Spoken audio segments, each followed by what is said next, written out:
mundur-mundur nanti makin lama bukanya gitu. Karena kalau memang sudah siap buka, saya kalau misalnya untuk ditahan gitu, karena kan pegawai udah training segala macam, jadi memang harus cepat buka. Kalau kewalahan sih enggak, karena tugas aku cuma ngomel ya, cuma ngomel-ngomel aja. Jadi alhamdulillah saya punya tim yang bagus, punya tim yang udah solid, jadi siap untuk training, siap untuk dia mempekerjakan semakin banyak orang lagi gitu. Karena satu warung ada beberapa chef, lumayan lah tiap kita buka tuh bisa 50-an orang yang bisa bekerja di lapangan pekerjaan yang aku buat. Jadi setidaknya aku punya follower bukan hanya sekedar ngemak, tapi insya Allah bisa kerja bareng sama aku.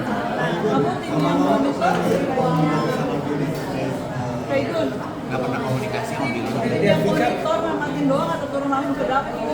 Oh, kebetulan wilayah aku bukan dapur ya. Wilayah dapur itu wilayahnya King Abdi. Jadi wilayah aku adalah di branding dan social media. Jadi aku ke dapur cuma sesekali aja kalau aku pengen melayanin orang, pengen ngeracikin orang, atau aku pengen makan sendiri gitu. Tapi kalau misalnya untuk penyajian, untuk rasa, itu memang menjadi tugasnya King Abdi gitu. Karena dia yang punya tugas mendevelop rasa, membuat rasa itu nggak berubah gitu. Berapa sih emang harganya kalau makan di sini? Makan di sini startnya 18.000, jadi nasi 250 gram, 2 kulit besar, tumis buncis, sambal, pilihannya mau apa, ada serunding sama ebi. Gitu. Jadi 18.000 insya Allah udah bisa makan. Kalau misalnya mau tambah lauk, per lauknya sekitar 6.000-an. Tapi pernah ngelayanin customer langsung nggak sih? Oh sering, aku tuh seringnya sebenarnya datangnya ke Jakbar ya, kan karena kan dekat sama aktivitas aku. Jadi aku kalau di Jakbar kadang aku suka goreng kulit, melayani langsung gitu kan. Boleh nggak lihat? Aku boleh aja, tapi karena ini kan situasinya opening, karena aku takutnya pegawai aku ketemu aku masih starstruck, dia nggak pernah lihat bintang ya, takutnya nanti kerjaannya malah nggak benar. Nanti kita cari atur waktu lagi, karena yang namanya pegawai melihat majikannya bintang, kadang juga suka ada deg-degannya ya. Oke. Itu sedikit dong soal Udah nggak, jadi cuma sekali itu doang sih aku nawarin, udah gitu Bang Bilinya nggak ada respon lagi, jadi ya buat aku mungkin nggak jadi. Tapi ngeliat Vika sendiri, mungkin yang pasangannya diri kan boleh nih sekarang lihatnya seperti apa sih? Biasa aja, bukan pasangan gue, ngapain gue liatin. Gimana teman-teman? Kita kan Sibuk, hidup gue udah sibuk ya, jadi gue nggak pernah ngeliatin pasangan orang, nggak peduli juga sama pasangan orang. Jadi ya senang setidaknya sebagai temen ngelihat pasangan punya keluarga baru, punya calon pendamping baru, lebih bahagia, lebih berkah, ya pasti senang. pasti kan teman-teman udah pada nikah, pasti abang rencana ada itu. Teman-teman pada nikah tapi belum tentu bahagia ya. Ya. Gitu, jadi aku juga nggak bisa meyakinkan dan memastikan teman-teman aku bahagia. Jadi buat aku mungkin akan menikah di saat aku bertemu dengan pasangan yang aku anggap bisa cocok banget. Karena kalau nggak cocok, ya aku nggak mau. Karena buat aku, pertama karakter aku juga cukup unik. Jadi kalau misalnya aku dapat pasangan hanya sekedar buat ibadah, aku juga nggak mau. Mendingan aku cari cara ibadah yang lain gitu kan. Jadi ya begitu. Jadi aku pengen ngerasain bahagianya memiliki pendamping itu seperti apa. Baru aku mau menikah. Tapi selalu berdoa di Kalau dulu aku nggak pernah berdoa buat jodoh, karena aku nggak pernah merasa aku perlu jodoh. Tapi nanti pas haji nggak tahu deh, nanti aku update ya doanya, kira apa ya doanya.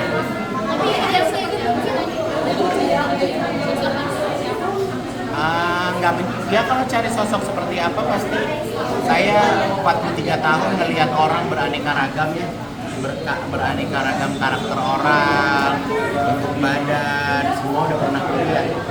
Dan pastinya siapapun yang nanti yang menjadi pendamping aku bukan hanya karena fisik udah paling pasti, tapi sosok yang bakal nemenin setiap hari itu konsepnya harus lebih beda ya. Kalau fisik itu bisa dirubah kan, yang jeleknya bisa jadi cakep gitu, tapi kalau misalnya kita dapetin orang yang bisa ngeklik sama kita, bisa support, nggak annoying, nggak menghakimi, nggak ganggu lah ya gitu ya, yang nggak ribet gitu, pasti jadi benar-benar bisa jadi pasangan ya. Tapi kak, kan harus pasti targetnya nih ketika lu namanya sebagai duta perempuan yang belum menikah, terus sekarang menikah gitu, kayak gue sempat komen itu ya. Ya itu kan ketar-ketir mencari engagement ya.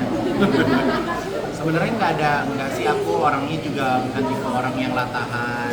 Oh orang pengen ini, aku pengen, orang punya ini, aku punya, orang nikah, aku harus cepet nikah, nggak kayak gitu juga. Karena ya semuanya itu kan udah digariskan, udah ditakdirkan. Jadi sebenarnya nggak perlu mencari juga.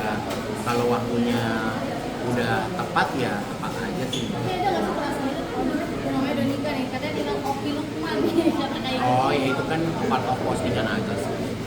Sekarang tapi jadi lebih prioritasin bisnis dulu, kerjaan dulu apa? Iya kalau buat aku prioritas sebenarnya apa yang aku jalani setiap hari jadi prioritas ya. Karena kalau buat aku kalau nggak ada ngapain diadain. Yang udah pasti-pasti aja. Kapan harus target buka toko, besok ngapain lagi, besok gimana. Itu kan yang udah pasti. Kalau yang nggak ada ngapain dipikirin gitu kan. Jadi kalau suatu saat ada ya pasti ada. Jalannya aja ya bang. Iyalah.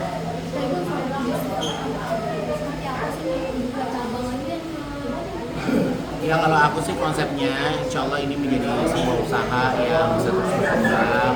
Namanya dunia keartisan kan mungkin ada saatnya, ada regenerasi, ada capeknya gitu. Tapi kalau namanya buka usaha kan nantinya mungkin bisa diteruskan, bisa semakin banyak, bisa lebih bermanfaat buat orang lain. Jadi ya selalu berusaha aja. Ini udah cabang yang keempat dan bakal ada cabang-cabang yang lain gitu kan. Jadi tempat usaha ini hasilnya bisa buat ibadah juga, bisa buat berbagi juga, bisa buat anak orang banyak juga. Jadi ya syukuri aja. tapi itu nyiapin bisnis tuh karena mau nyiapin masa tua yang jadi gak capek-capek lagi kayak sekarang kan capek banget. Ya iyalah kalau masa tua mau capek mau ngapain. Aku malah pengen nggak ngapa-ngapain di rumah, bisa di pulau, bisa di mana gitu kan, nggak usah pusing uang masuk terus ya kan, mau beli apa aja bisa gitu kan, mau beli main pohon bisa, di kamera bisa. Jadi, Berarti ini nyiapin masa tua yang kamu idamkan gitu ya kan? aku sih nggak nyiapin tapi aku yakin udah disiapin sama Allah ya. Jadi ya selalu berprasangka baik sama Allah, udah disiapin, dikasih jalan. Karena kalau ini bukan disiapin sama yang maha kuasa kan nggak mungkin bisa terjadi ya. Kayak itu ini kan nanti pulang ibadah haji Oh enggak lah, ini kan nama Maikun, ini nama Oma Om. haji ibun Nggak ada urusannya. Semua hak merek dagang saya itu sudah dihakiin. Ya, jadi saya tuh nggak pernah punya usaha yang nggak ada izinnya. Jadi mau nama Ivan Gunawan aja udah saya hakiin, Maigun udah saya hakiin. Jadi buat saya nggak ada urusannya. Saya mau pulang haji jadi haji Igun, nggak ada urusannya. Kalau misalnya nanti mau bikin usaha lagi ya bikin usaha lagi gitu. Tapi aku tuh nggak mau bikin segala sesuatu dari awalnya nggak rapi. Jadi memang semuanya harus rapi karena kita punya pengalaman nama itu bisa memberikan kesuksesan. Nggak ada telat, nggak ada ulangan ya. Minta sama yang lain. Nama itu bisa jadi kesuksesan tapi juga bisa berakibat buruk juga buat kita sendiri. Jadi makanya di saat kita mau mulai bisnis itu tim saya udah cari kualifikasinya. Nama itu mau dijadiin apa aja, mau jadiin hotel kah, mau jadiin restoran kah, mau jadiin warung kah, mau jadiin minyak wangi kah, mau jadiin skincare kah, mau jadiin apapun gitu. Jadi semua tuh udah harus ada izinnya. Jadi apapun yang saya mau buat, insya Allah ada izin. Nah itu kan hari tua yang seperti apa sih biasanya diidamkan? Hari tua yang nyantai, nggak diuber-uber media, ya kan?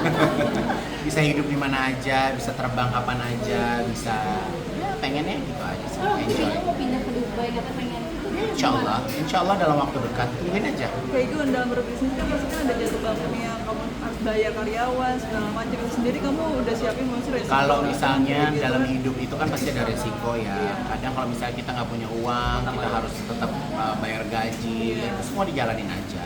karena kan orang lain juga kan nggak perlu tahu kita punya uang atau enggak. Yang penting orang-orang yang ada di sekitar kita itu bisa hidup sejahtera, bisa makmur gitu.